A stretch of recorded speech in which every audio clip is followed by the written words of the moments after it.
You may have heard the classic line, "to sail the seven seas," and as romantic as it might sound, you should probably know it's not a very accurate saying.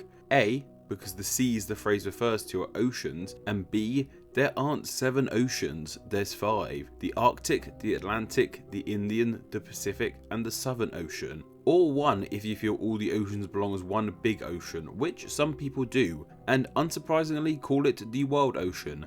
That's not a very interesting name. But I guess it makes perfect sense to view all the oceans as one big ocean. Unlike islands and continents, there aren't clear-cut beginnings and ends to them. So how do we decide when one ocean ends and another begins? Well, there doesn't seem to be one definitive reason as to why they have been divided the way they have. Like a lot of country borders, they are man-made divisions using the ocean's crust and the continents to help divide this one huge ocean. But the other issue with that saying is that it calls the oceans seas. And while the term ocean and sea have become fairly interchangeable, there is a difference between the two. While oceans are the larger of the two, seas are parts of oceans, specifically the part of the ocean where they meet the land, and seas tend to be surrounded by land. In example, the Irish Sea, which is part of the Atlantic Ocean and sits between the landmasses of Ireland and Great Britain, with the Isle of Man tucked within it. And in regards to the 7 seas saying, trust me, there are more than 7 seas.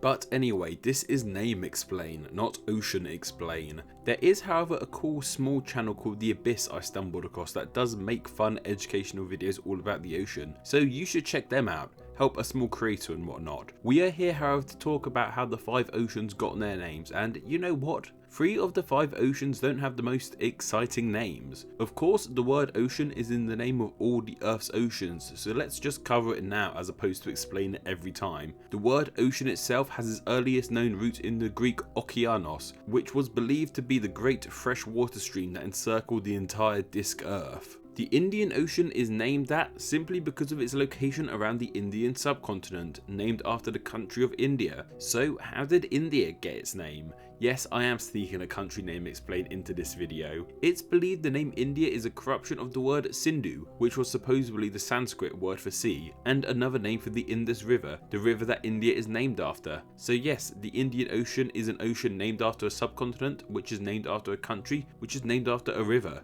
Nameception. The Southern Ocean, of course, too doesn't have the most thrilling name. It's the ocean in the south, with the word south coming from the Proto-Germanic sunfaz, possibly literally meaning sunside. Yet the Southern Ocean has a couple other names. It is also known as the Antarctic Ocean and the Austral Ocean. Austral comes from the Latin word for south, auster, and the name the Antarctic Ocean comes from the fact that the ocean surrounds Antarctica. Antarctica comes from the Greek word for opposite the Arctic, with Arctic coming from the Greek word meaning near the bear, northern. This is referring to one of the 2 bear-based northern constellations. I'm getting some serious deja vu right now.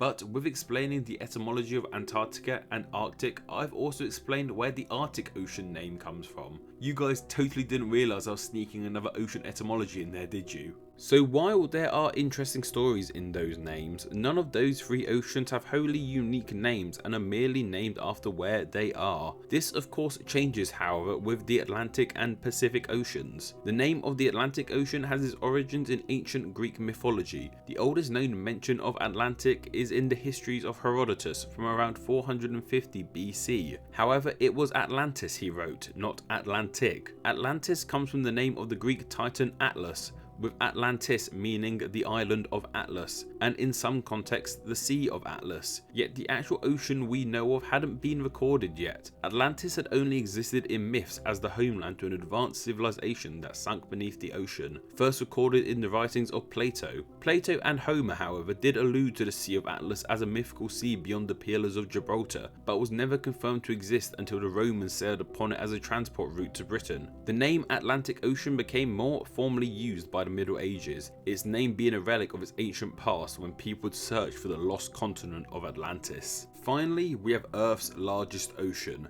the Pacific Ocean.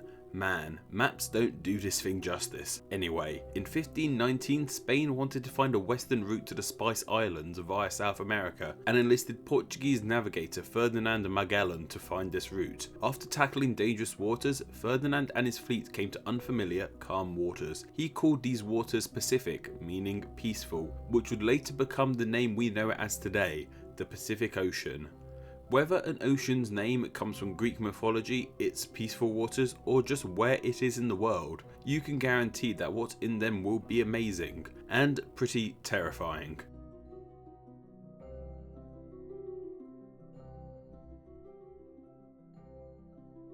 Hey there guys, thanks for making it to the end of the video. If you enjoyed this, then why not give it a thumbs up? And if you think you might know someone who will also enjoy this video, why not share it with them? If this is your first time here on Name Explain, why not subscribe to the channel? And if you want to really support the channel, why not donate to the Patreon? Any donation, no matter how big or small, will be hugely appreciated. You can follow me on Twitter at NameExplainYT. Until next time guys, bye.